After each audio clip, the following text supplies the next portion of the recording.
Next on our list of identities is the power reducing identities. So this one's actually going to come from one we talked about earlier. It's the double angle formula. Specifically, cosine 2 theta equals 1 minus 2 sine squared theta, or 2 cosine squared theta minus 1 would also work, but let's just deal with this for right now. This is from the double angle formula. And if I wanted to solve for sine squared theta, well then I'd probably subtract 1 from both sides. Then I would divide both sides by -2. And now I'm solved for sine squared theta, which I wanted to do for the power reducing identity. But this is not how you're going to see it written. You're going to use this negative sign and actually distribute it to the numerator to get you sine squared theta equals 1 minus cosine 2 theta over 2. And this is the power reducing identity for sine. All the work I used to get here, you don't need to know. I was just showing you in case you were curious. And by the way, we also have one for cosine squared theta. That's going to be nearly identical. That's just going to be 1 plus cosine 2 theta over 2.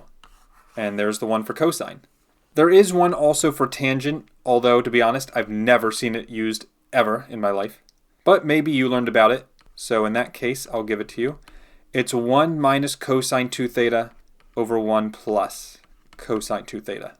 And so an example of how these are used in action, I'm actually going to give you an example from Calc 2. One day, you will be able to solve this integral. Now, maybe you don't even know what an integral is, in which case I apologize.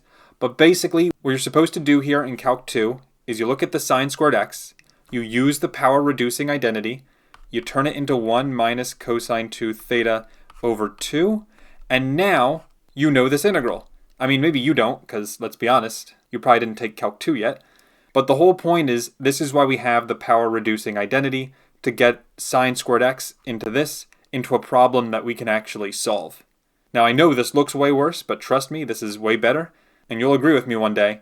Oh, but I missed, that's not theta, that's now x. Not that that's a big deal. So that's it for this identity.